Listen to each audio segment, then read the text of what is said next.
नमस्ते व्यूअर्स, आज हमारे साथ मौजूद है पार्श्वनाथ ट्रैवल्स के ओनर गजेंद्र जी।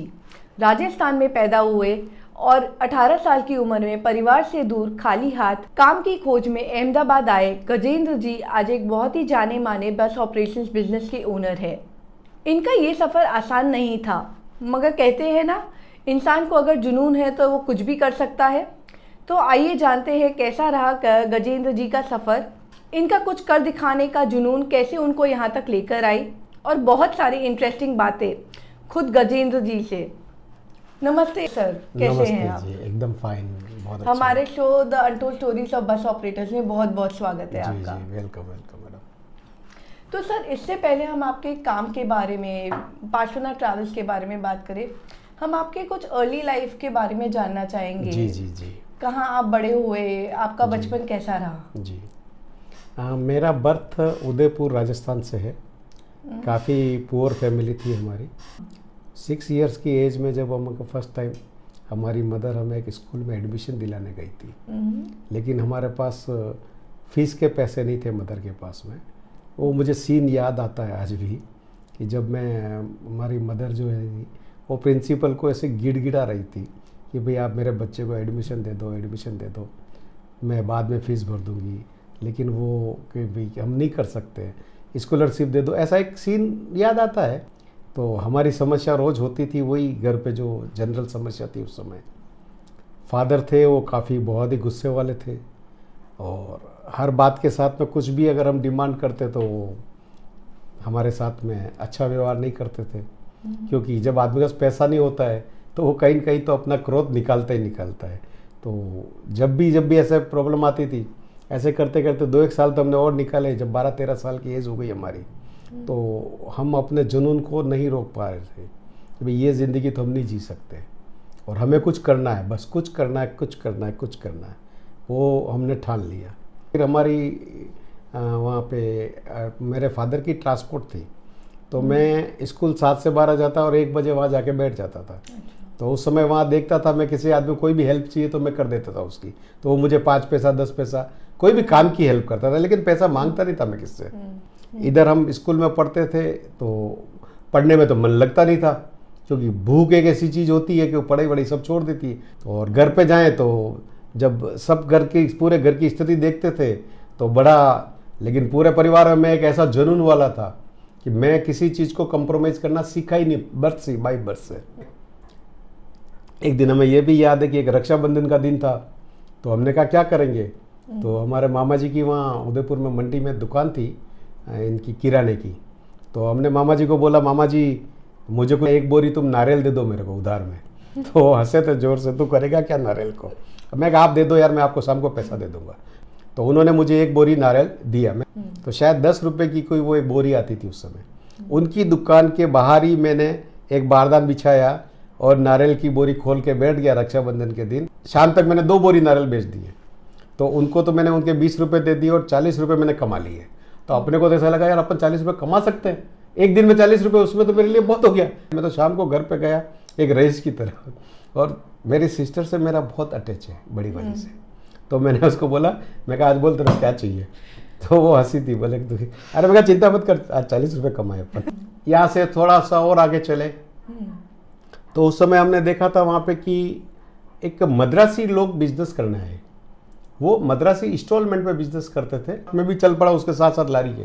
मैं कहा ये क्या करता देखने का। उसको मैंने देख लिया, सब समझ लिया। मैं ठीक है, 2 दोस्तों को मैंने तैयार किया। मैं कहा ये अपने को बिजनेस करना है। फिर मेरे एक रिलेटिव में एक कज़िन थे, उनके पास गया। मैं कहा यार जिया जी मुझे एक काम है। बोले बोलो। मैं कहा 2,000 रुपये मुझे चाहिए। अब उस एज में 15 साल की उम्र में मुझे 2,000 कौन देगा। तो उन्होंने एक, उनके पास में कोई सोने चांदी की दुकान थी, उनके मित्र थे, वहाँ से मुझे 2,000 रुपये दिलाए। बोले 1 महीने में इनके 20 रुपये साथ में ब्याज दे देना। उस दिन से मेरे को ब्याज का चस्का लग गया देना। तो 2,000 रुपये मैं ले आया। 2,000 रुपये दूसरे दोस्त ने इकट्ठे किए, 4,000 करके। तो हम एक इलेक्ट्रिशियन के पास गए। इलेक्ट्रिशियन के पास जाके बोला उसको कि ट्यूबलाइट कितने रुपए की। तो उसने हमको कुछ 45 रुपीज़ में ट्यूबलाइट देना फिक्स किया। अच्छा। पूरी ट्यूबलाइट। तो बोला आपको कितनी चाहिए। मैं कहा हमको 25 चाहिए। तो वो बड़ा खुश हो गया कि इतना बड़ा ग्राहक आया मेरे पास। तो बोले पेमेंट कैसे देंगे। मैं कहा हर 7 दिन में हम आपको पेमेंट करेंगे। ऐसा हमने एक प्लान कर लिया। अब हमने देखा कि यार 60 रुपये में ट्यूबलाइट कोई लेता नहीं, किसी के पास 60 रुपये नहीं है। अब अपन एक स्कीम में इस ट्यूबलाइट बेच देते हैं। तो फर्स्ट डे हम जाएंगे, 5 रुपये पहले से आपसे एडवांस लेंगे और 55 रुपीज़ का आपको फाइनेंस कर देंगे, और 27 दिन में 2 रुपये पर डे आप मुझे दोगे, और रोज़ मैं आपके पास लेने आऊँगा 2 रुपये। तो आपकी ट्यूबलाइट आपकी हो गई, 1 साल की मेरी गारंटी रहेगी, और मैं आपको घर पे फिट करके जाऊँगा। ऐसा हमने पूरा एक प्लान, उस समय की भी ये शायद 75 के करीब राउंड बात है। अच्छा। हमने ये प्लान बना दिया। तो इतना बड़ा बिजनेस चला कि मैडम 1-2 महीने के अंदर तो हमारे पास उसके पैसे तो हमने दे दिए, जिनसे लाए थे ब्याज पे 20 रुपये उसको भी दे दिए, पैसे भी दे दिए, और हमारे पास तो 1000-2000 बच गए। अरे वाह। अब जहाँ 2 रुपये 1 रुपये 50 पैसे का फाके पड़ते हैं, वहाँ अगर 1000 रुपये बचेंगे तो हम तो बहुत बड़े बिजनेसमैन हो गए। तो अब स्टार एक बहुत बड़ी चीज़ है। स्टार से आप नहीं लड़ सकते हो, आप सबसे लड़ सकते हो ज़िंदगी में। अब बैड लक हमारा चल रहा, तो हमारा वो बिजनेस पूरा का पूरा सब खत्म हो गया। अब फिर हम रोड पे आ गए वापस। फिर हमने वही छोटे मोटे काम ऐसे कैसे करते करते चालू किए। तो इसके बीच में क्या हुआ कि हमारे कोई एक परिचित थे, उन्होंने बोला भाई कि एक कंपनी है बड़ौदा में, खिमेस्ट्रा ट्रैवल्स करके। फिर मेरे को बोला आपको बड़ौदा जाना पड़ेगा। मैं कहा ओके। इस बड़ौदा जाने के बीच में मैंने मैडम, इसके बीच में मैं 1 महीना चेन्नई भी जाया, वहाँ पे भी जॉब करके आ गया। 1 महीना 2 महीना 3 महीना मैं बॉम्बे भी जॉब करके आ गया इसी टाइम पे। तो कहीं पे भी मुझे शांति नहीं मिलती थी। ये सब तो मैं घुमा के इस एज तक आ गया वापस। अच्छा। तो इस चक्कर में मैंने मैडम ज्वेलरी की दुकान पे जॉब करी। दिन भर में कोई आवाज बोले एक अंगूठी दिखा दो, मैं कहा या तो गद्दे पे बैठे बैठे तो मैं बुढ़ा हो जाऊंगा। फिर कपड़े की दुकान पे गया, तो वहाँ पे बहुत सारी लेडीज आती थी, तो वो ये निकालो वो निकालो वो निकालो, ढगला हो जाता था। फिर वो जाने के बाद हम समेटे। मैं कहा ये मेरे काम का नहीं है। ऑटोमोबाइल में गया तो मिस्त्री के वहाँ बैठूँ, तो वहाँ पे जो लेबर आती थी वो गालियाँ दे के बात करते थे, उनकी लैंग्वेज ऐसी थी। मैं कहा ये भी मेरे काम का नहीं है। तो यहाँ तक मैंने करीबन 5-7 टाइप ऑफ जॉबें सब चेंज कर ली, लेकिन मुझे संतुष्टि नहीं मिली। फिर लास्ट में हम बड़ौदा आए। अब बड़ौदा जब हम जॉब कर रहे थे, तो हमारे बॉस ने हमको एक ही बात बोला कि भाई आपको पगार हम 400 रुपये देंगे, रहना वहना सब है, खाना हाथ से पकाना पड़ेगा और मेहमान आज उसको खिलाना पड़ेगा। मैं कहा वो भी कर लेंगे। अब एक संडे को यहाँ मेरा एक लाइफ का क्लिक आता है। एक संडे को मैं अकेला बैठा हुआ था, क्योंकि मेरे पास घर बार तो था नहीं। तो दिन में करीबन 2-2:30 बजे होगी, एक कपल, इतनी ब्यूटीफुल लेडीज थी और जेंट्स सूट में, लेकिन वो जो लेडीज जो बोल रही थी स्पीच, आज जो पढ़े लिखे जो मतलब एजुकेटेड जो बोलते हैं काफ़ी हाईली, तो वो और वो जेंट्स, तो मैंने कहा यार ये कितने बड़े लोग हैं, मैं आज तक कहाँ भटक रहा था। तो उस दिन मुझे लगा कि मुझे इन लोगों के साथ जॉब करना है। बस उस दिन मुझे लगा मुझे मंजिल मिल गई। बस वो मेरा एक लाइफ का टर्निंग आया। मैं उनको आज भी याद करता हूँ। वो कौन है मुझे नहीं पता, कहाँ है वो नहीं पता, लेकिन दिल से उनको याद करता हूँ। उन्होंने मुझे मोटिवेट किया। अब इसके बीच में फिर वापस वही लफड़ा आ गया।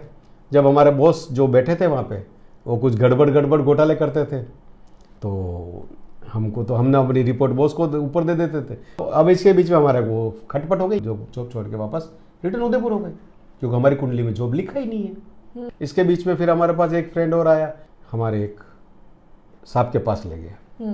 तो मेरे को बोला देखो ये इनका बिजनेस अहमदाबाद में है और ट्रैवल्स का बिजनेस है, और इनको वहाँ पे कोई लड़का चाहिए। अच्छा।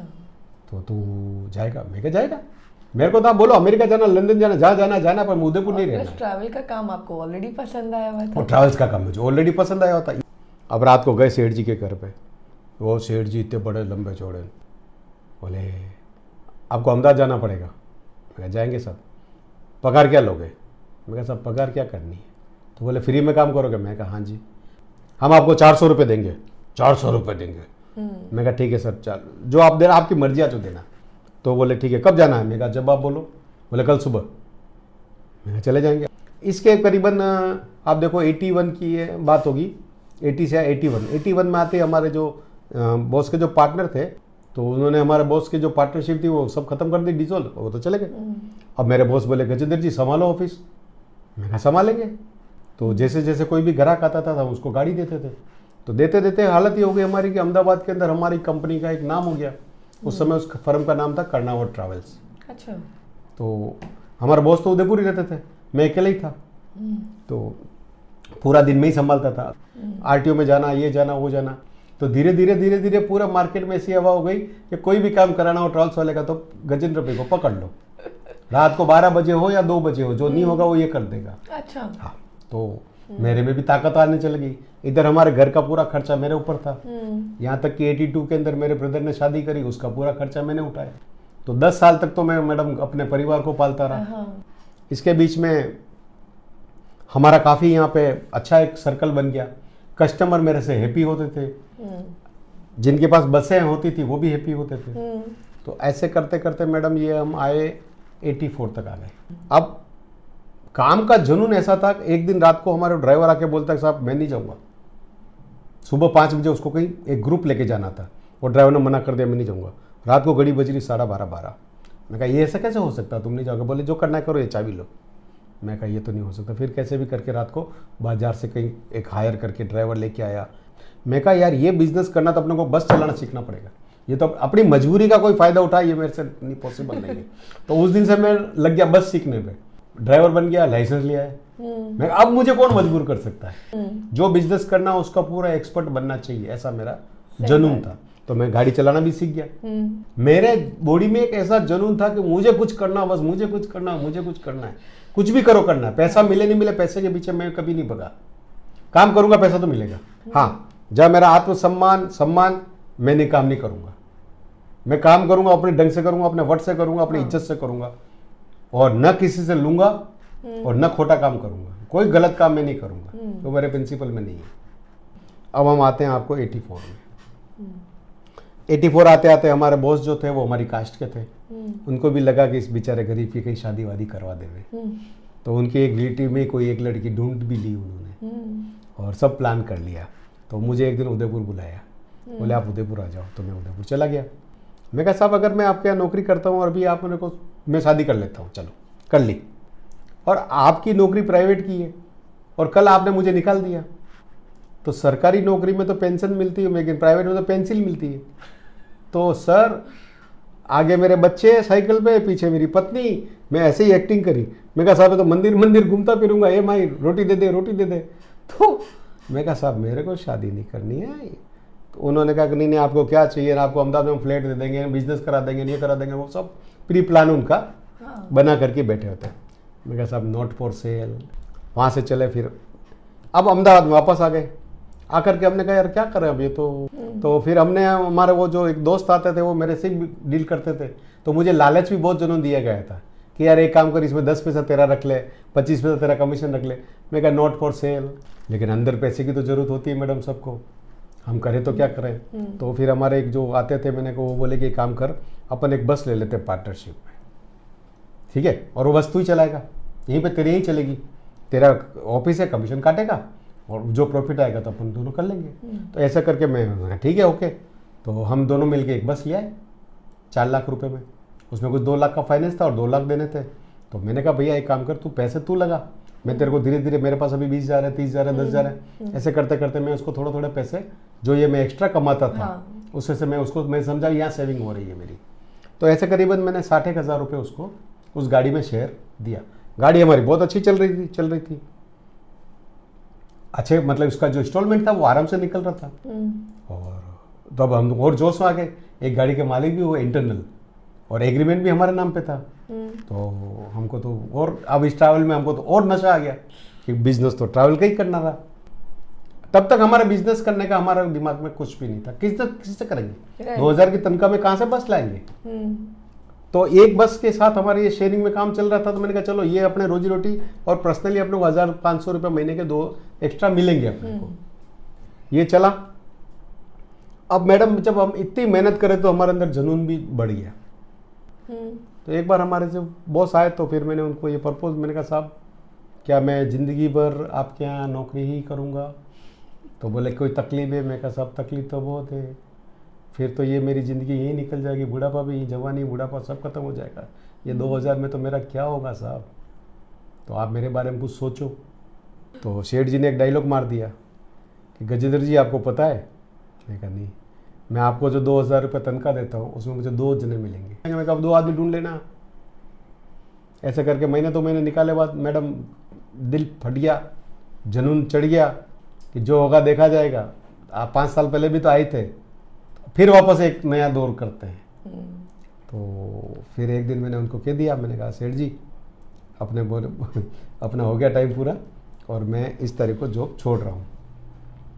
बोले सोच लो। मैंने कहा सोच लिया, मैं जा रहा हूँ। अब उस समय मुझे एक ही था जो मेरा पार्टनर था, शहर वाला, बस वाला, तो उसको मैंने बात करी। उसने बोला कोई चिंता मत कर, मैं बैठा हूँ। तो पैसे चाहिए कितने? मैंने कहा भाई मेरे को अभी 3 महीने अपन कहीं ऑफिस लेंगे, तो उस समय मैंने एक ऑफिस देखा तो किराए का था 1500 रुपये। अब 25-20 हज़ार रुपये तो दो, मैं आप ही दूँ छूँ। हमारी परिस्थिति के हिसाब से अब वो जो हमारा पार्टनर था वो हमें पैसा नहीं दे रहा था, तो हमने सोचा कि भाई इससे पैसे कैसे ले लें। और वो हमारे ओनर से जहाँ मैं जॉब करता था वो दोनों मिल गए, एक हो गए। तो मैंने कहा चलो इसको कुछ ना कुछ तो करना पड़ेगा, अब इसको एक दिखाना पड़ेगा कि मैं क्या चीज़ हूँ। तो ऐसा मैंने करके एक दिन एक बस उनसे बुक करवा ली और उस स्टेशन पे जहाँ पे मंगानी थी मैंने मंगवा ली। 2 रिक्शा भर के हम लोग वहाँ चले गए और वहाँ जाके खड़े हो गए। जैसे ही बस आकर के बस उसने खड़ी कर दी, सबसे पहले मैं चढ़ा। तो मैं जैसे ही अंदर चढ़ा तो राम सिंह को कुछ डाउट लग गया। मैं कहा नीचे उतर। तो वो बोले नहीं नहीं मैं नहीं उतरूँगा। मैं क्यों? बोले मैंने सेठ का नमक खाया। तो मैं कहा गोली खा। तो ऐसा करके मैंने उसको जोर से एक लात मार दी।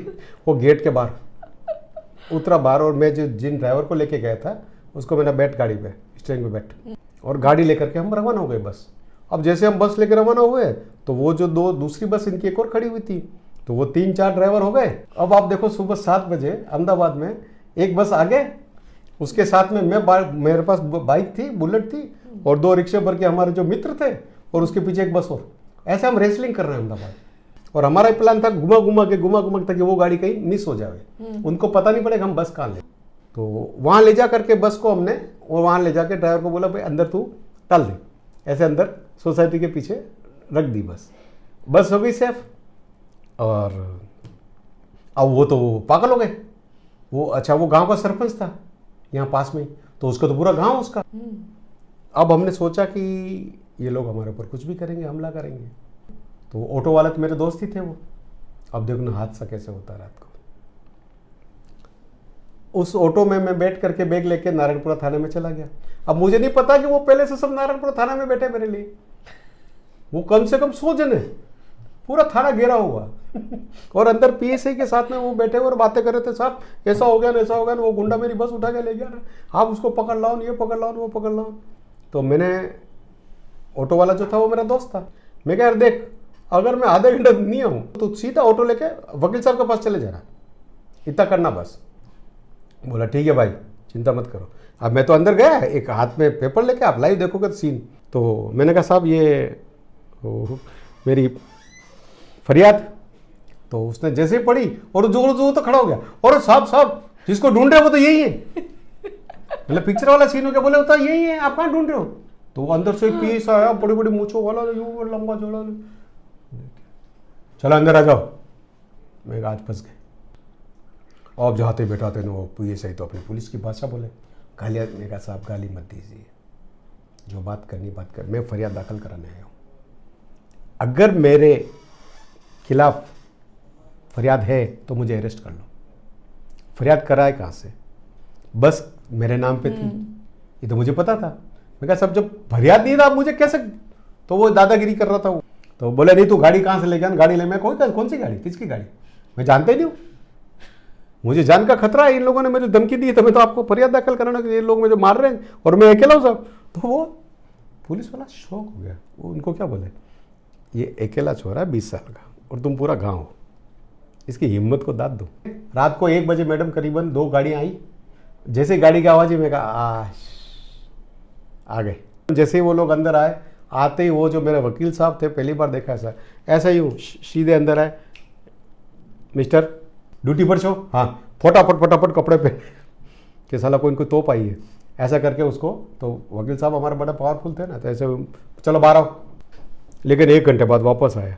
आगे पैसे मेरे क्या बोलता है, गजेंद्र मैं तने कहीं कीधु? मैं नहीं कीधु, हाथ मेरे को नहीं लगाए, कचो नहीं करी था, मतलब मैंने बेसाड़ियो नाश्तो कराए, प्रेम करूँ ऐसा। मतलब मैं कहा मैं क्यों बुरा बोलूँ तेरे से। रात को 2:30 बजे वहाँ से छूटे। अब चले हम इस बात पे, अब हम क्या करें। तो हमारे पास सेठ जी का फ़ोन आया, आप उदयपुर आ जाओ। चलो अब हम बैठे हैं, हमारे सेठ जी बैठे हैं और हम दोनों बैठे हैं। हाँ बोलिए। मैं साहब इनको पूछो ना बोलना क्या है। बोले तुमने बस, वो बस कहाँ है मेरी? मैं तो बस नहीं मिलने वाली है, भूल जाओ बस का। तो बोले कि आपके क्या है, आपका हिसाब क्या है? मैं कहा पूछो इनसे। बोले नहीं साहब मेरा कोई हिसाब नहीं। मैं कहा साहब मैं 60,000 रुपये मांगता हूँ इससे, आप मुझे 60,000 रुपये दे दो, मैं चला। तो वो मेरा पार्टनर जो था वो, नहीं साहब ये झूठू बोला है, झूठू चाहिए, आम चंद तेजन साइड नहीं मांगे, 36,000 मांगता है। मैं कहा चलो सर 36 तो बोला है। बोले हाँ 36 तो ये मांगे थे।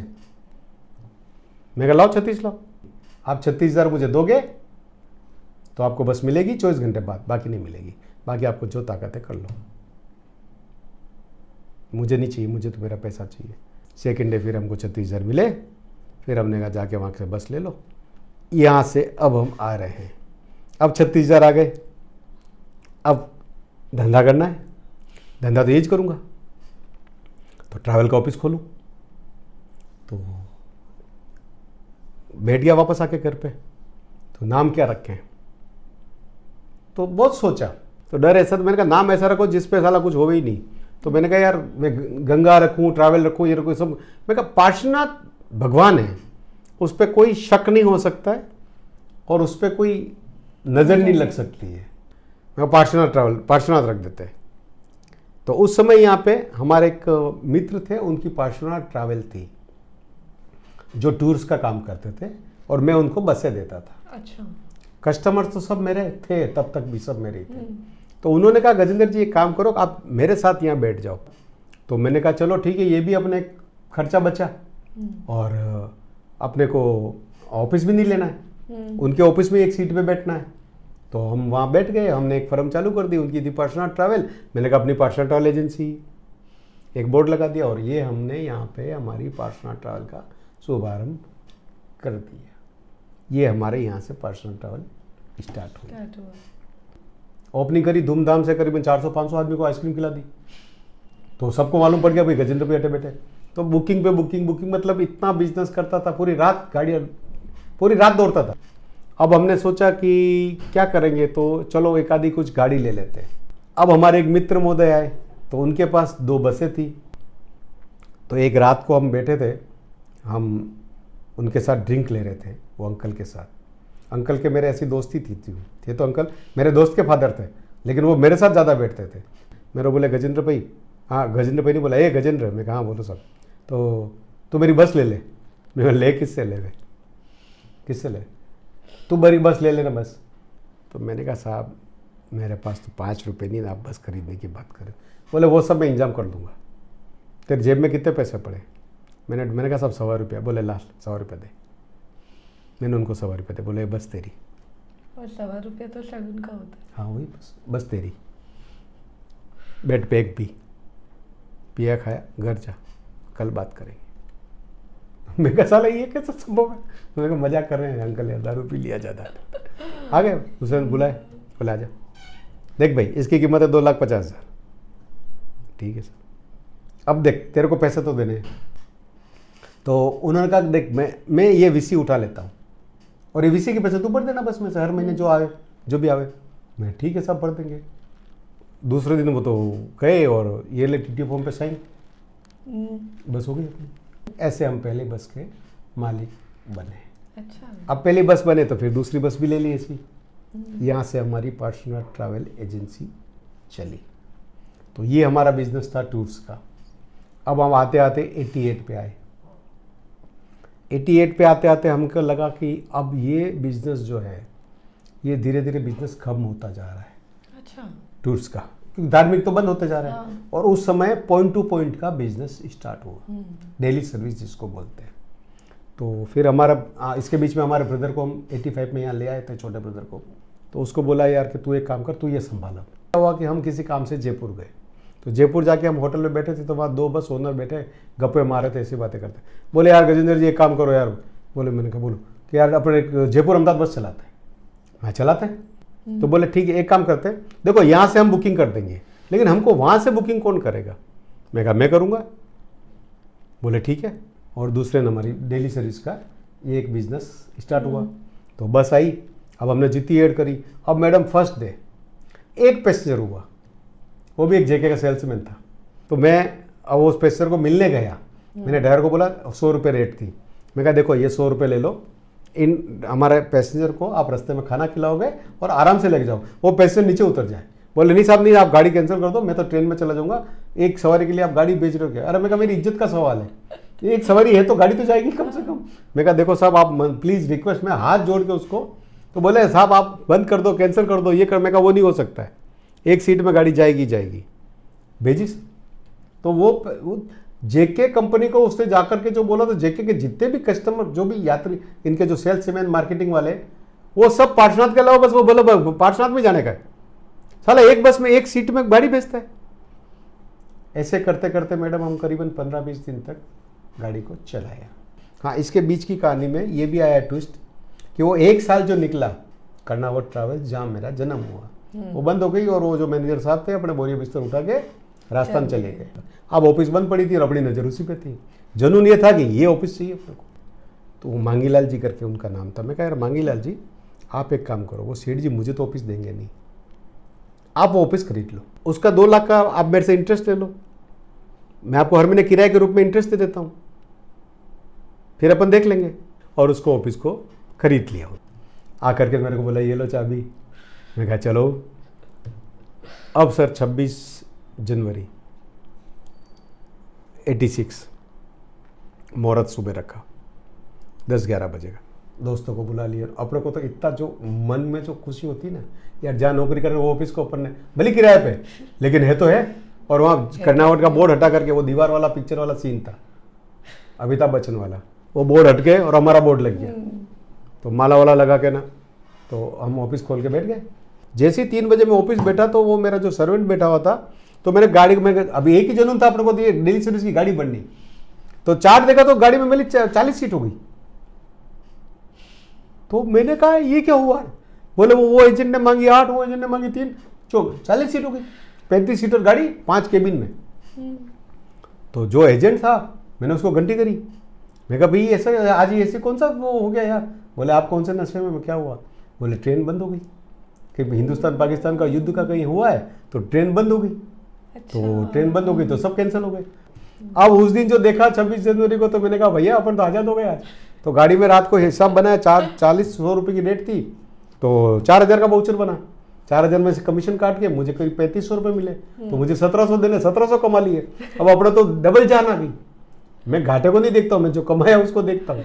तो अपने 1700 रुपये कमा लिए। ऐसे मैडम 10 दिन तक या 15 दिन तक चला, तो अपने पास तो 50,000 रुपये हो गए।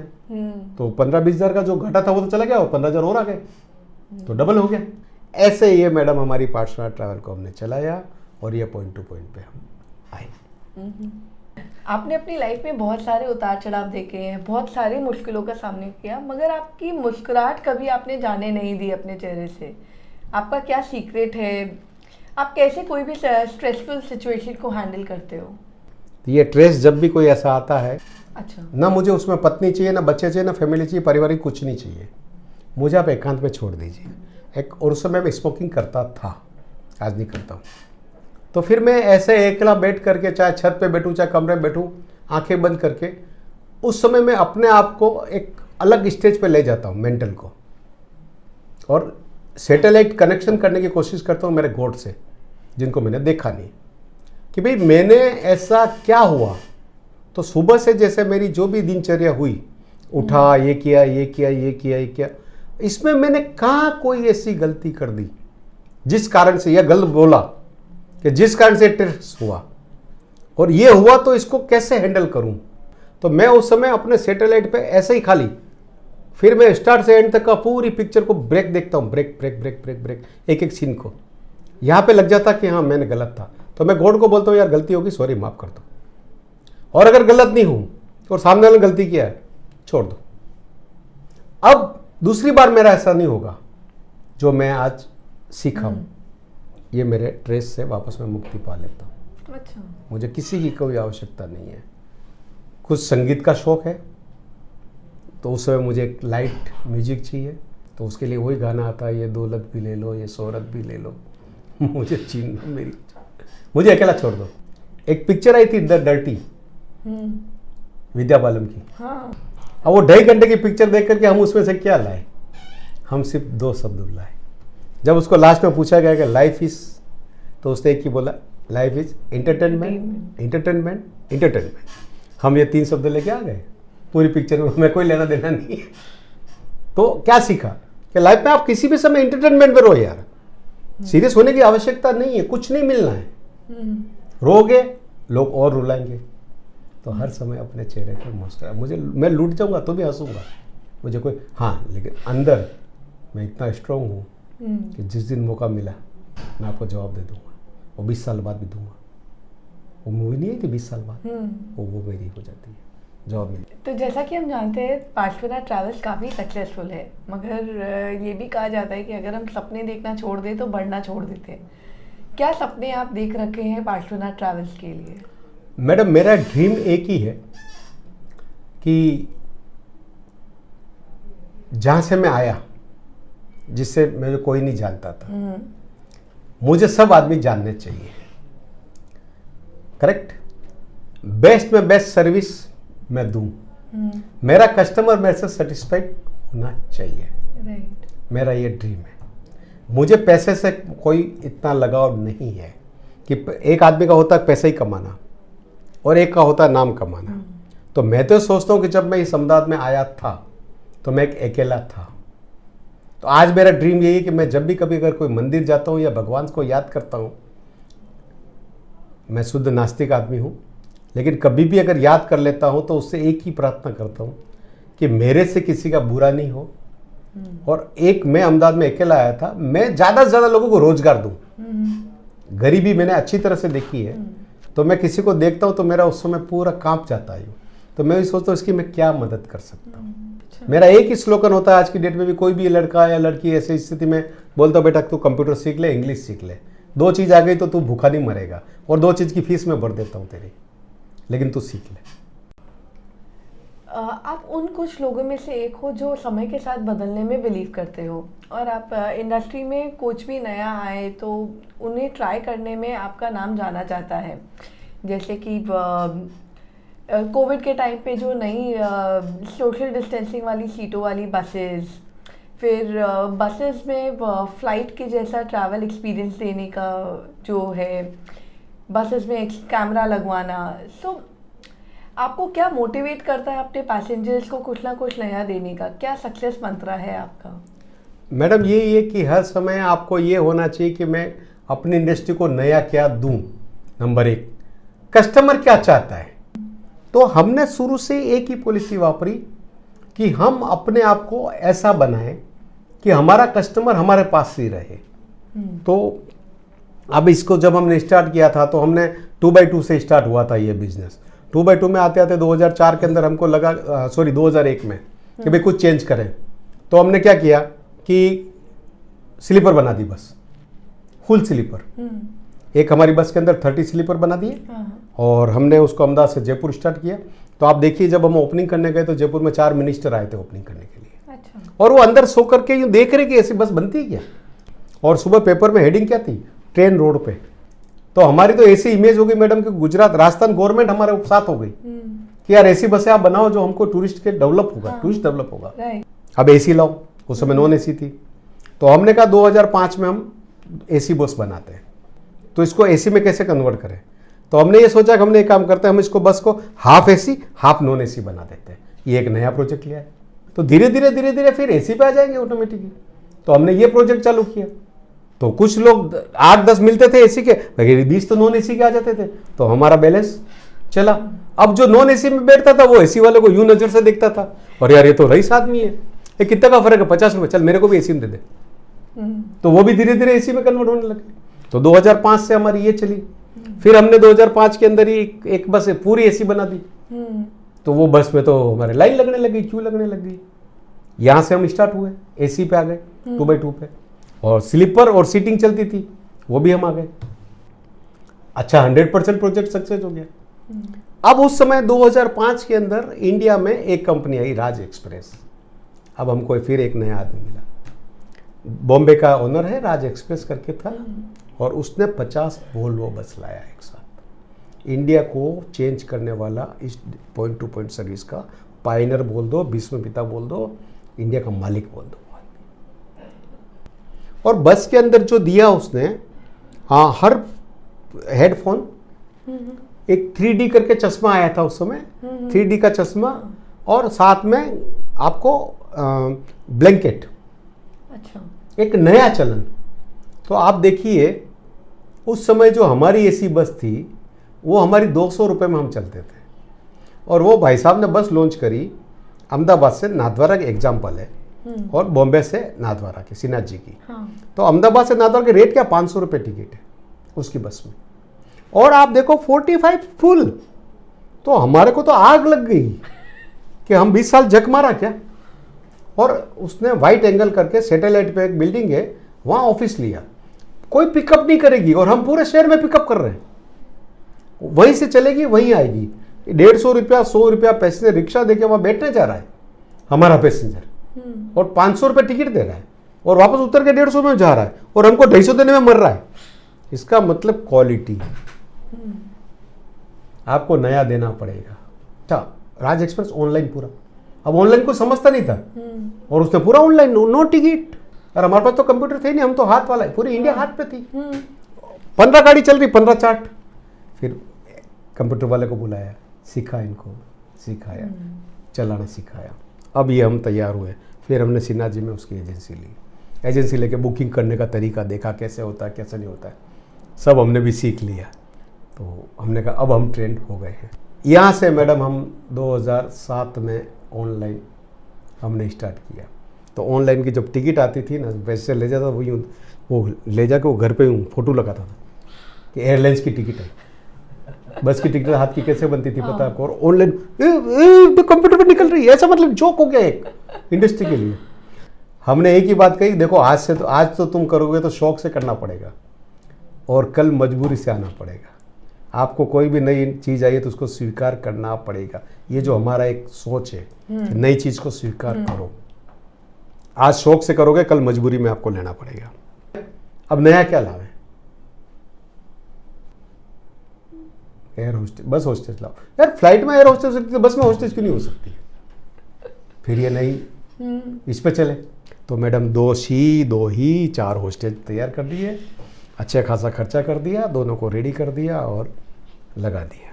उनको वहाँ रहने की व्यवस्था कर दी, या एक ट्रिप जाएगा, सेकंड डे छुट्टी पे, ऐसा जो भी किया। इतना अच्छा रिस्पॉन्स मिला कि एवरीडे उनके पास बुक में सब जने सिग्नेचर करते थे। 4000 लोगों ने उसको सिग्नेचर किया। अच्छा। कि आपकी सर्विस बेटर। तो ये कुछ ना कुछ चेंजेस करते रहना चाहिए जो कस्टमर। काफी इंटरेस्टिंग प्रोजेक्ट था वो आपका। बिल्कुल, मतलब एक सोच ये थी कि जब फ्लाइट में होस्टेस हो सकती है तो बस में क्यों नहीं हो सकती। यहाँ तक हम चलते रहे हैं, कुछ ना कुछ चेंज करने की आदत पड़ी हुई है, वो चल रही है। और कोई सवाल होता पूछ सकते हैं। आपके अनुसार क्या है फ्यूचर ट्रैवल इंडस्ट्री का? ये बहुत बढ़िया सवाल किया है आपने, बहुत ही अच्छा सवाल है। फ्यूचर इसका बहुत उज्जवल है, क्योंकि ये ट्रैवल इंडस्ट्री जो मैं देख रहा हूँ, ये पॉइंट टू पॉइंट सर्विस चला है, ठीक है। शायद 88 से चला है, जिसको आज करीबन 27-28 साल हो गए। इसमें ओनर ने कभी भी ये नहीं सोचा कि कस्टमर को क्या चाहिए। हर आदमी आया अपने कमाने के लिए। अब जो हमने लग्जरी बस बनाते हैं वो लोग उसको मालगाड़ी बना देते हैं। तो ऐसे जब गलत विचार वाले, तो वो इंडस्ट्री मैडम एक बार नीचे जाएगी पूरी, कोई भी इंडस्ट्री हो। तो ये इंडस्ट्री अभी बिल्कुल आखिरी स्टेज पे है। पिछले 4 साल से ये इंडस्ट्री 2018 से नीचे जा रही है, कोई इम्प्रूव नहीं हो पाया। हर आदमी इसी पे चल रहा है। एक तो रास्ते में ऑन रोड सवारियां बिठानी, इलीगल सवारी जिसको बोलते हैं, और दूसरा ये लगेज पे।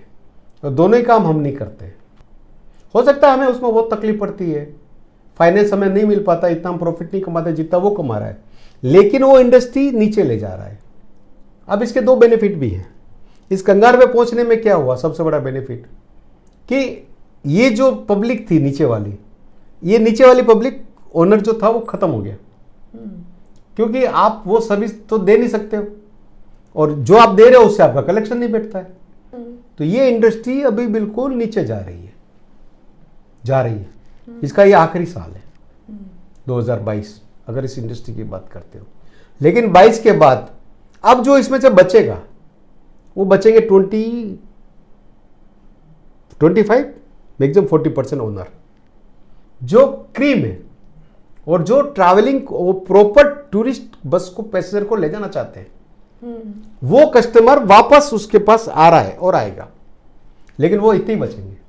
तो आम पब्लिक जो है वो इसमें से हटेगी और अब ये बिजनेस वापस एक नया जंप मारेगा। तो 2023 इस बिजनेस का फ्यूचर जबरदस्त है, जबरदस्त है। और हो सकता है सबसे पहले चेंज करने में PTPL आए। अब हम आगे का भी आपको प्लान बता देते हैं जो हम 2023 में करने जा रहे हैं। प्लान है हमारा, सक्सेस होना नहीं होना तो गॉड के ऊपर है। अभी हम ये सोच रहे हैं कि हमारी बसों के अंदर वॉशरूम दिया जाए वापस, और वॉशरूम दिया जाए वो फ्लाइट वाला। ये जो जुगाड़ वाला वॉशरूम नहीं चाहिए जो ऑटोमेटिक शक हो जाता है, वो कॉस्टली बहुत है, कम से कम 4 से 5 लाख रुपए का है। अभी हम सब सर्वे कर रहे हैं उस पर, चाहे हम अपनी कॉस्ट बढ़ाएंगे लेकिन वॉशरूम देंगे तो वही देंगे, वो ऑटोमेटिक ही उसकी बात ही नहीं रहती है। तो मुझे अगर लग्जरियस पैसेंजर को ले जाना है तो मुझे ये काम करना है। एक दूसरा एक बहुत सीक्रेट है, अभी उसको डिक्लेयर करना नहीं करना अच्छी बात नहीं होगी, जो शायद मैं नहीं करूंगा, क्योंकि मैं जब भी कोई विचार प्रकट करता हूँ मेरे से पहले वो विचार बाहर चले जाते हैं तो सीक्रेट आउट हो जाती है, सीक्रेट आउट हो जाती है। तो मैं शायद इस पे वो अभी नहीं कर पाऊंगा, नहीं करना चाहिए मेरे को। हम लोग वेट करेंगे। हाँ बिल्कुल बिल्कुल, और सबसे पहले हम आपसे ही बुलाएंगे, ओपनिंग भी आपसे ही कराएंगे सब, वो आप चिंता मत करिए, ऑल द वेरी क्योंकि उसको हमने सीक्रेट रखा हुआ है। अगर हमको गॉड ने साथ दिया तो 23 के अंदर हमारा वो प्रोजेक्ट स्टार्ट हो जाएगा। इसको वापस हम पूरी इंडस्ट्री को चेंज करेंगे और 1 दिन 2 साल बाद आप देखोगे सब हमारे पीछे आएंगे वापस। तो हमें वो एक शौक है कि लाइन हमारे से स्टार्ट होनी चाहिए, हम लाइन में नहीं आ सकते। जो आजकल के नई जनरेशन आ रही है इस बिजनेस में, इस इंडस्ट्री में काम करने, उनके लिए आपका क्या मैसेज है? उनके लिए मैडम यही है कि वो भ्रम में नहीं आए। ये बिजनेस प्रैक्टिकल बिजनेस ज़्यादा है, थ्योरिकल बिजनेस कम है। तो अगर कोई एजुकेटेड कोई पढ़ा लिखा आएगा वो नहीं चल सकता, फेल हो जाएगा। ये ट्रेड मैडम उसका काम है जो रोड से आया हुआ है, क्योंकि रोड का बिजनेस है, रोड का बिजनेस है, रोड से आया हुआ जिसने ट्रेनिंग ली हुई है, सीखा हुआ है। अगर कोई पढ़ा लिखा बिजनेस में आ रहा है तो उसके साथ में अगर कोई प्रैक्टिकल अगर जुड़ेगा तो सक्सेस होगा, बाकी फेल हो जाएगा। तो अगर आज की डेट में कोई नई जनरेशन आएगी तो मैं उसको हाथ जोड़ के मना करूंगा कि आप इसमें मत आओ, और आओ तो साथ में किसी प्रैक्टिकल को साथ में जोड़ के आओ। आपके सक्सेस की जर्नी में ऐसे कोई लोग हैं जिन्हें आप थैंक यू बोलना चाहोगे? बिल्कुल, मेरे स्टाफ को। पहला मेरा स्टाफ, बस का स्टाफ, सेकंड मेरा ऑफिस का स्टाफ, और थर्ड नंबर मेरे कस्टमर जो मुझे नहीं छोड़ते। देखो एम्प्लॉय को रखना भी बहुत बड़ी बात है, और उसको सेटिस्फाइड होना चाहिए एम्प्लॉय को। तो उसको 2 चीज़ चाहिए, एक तो फाइनेंस चाहिए, दूसरा उसको रेस्पेक्ट चाहिए। हम किसी ड्राइवर को ए ड्राइवर नहीं बोलते, हम उनको आप करके बात करते हैं, तो वो नेचुरल लेके हमें सपोर्ट करेगा। सही बात है। उसकी रोजी रोटी है, वो सक्सेस के कारण तो ये है। धन्यवाद गजेंद्र जी हमारे शो पे आने के लिए और अपना कीमती समय हमें देने के लिए। बहुत बहुत आपको भी धन्यवाद जो आज आपने हमारी पूरी कुंडली खोल दी, जो बहुत सारी ऐसी बातें थी जो आज तक कोई नहीं बाहर निकाल पाया, आज हम इतने फ्री हो गए। माफ करिएगा। Okay, thank you sir. तो अगर आपको भी गजेंद्र जी की स्टोरी इतनी ही इंटरेस्टिंग लगी तो please do like and share our video. Thank you so much.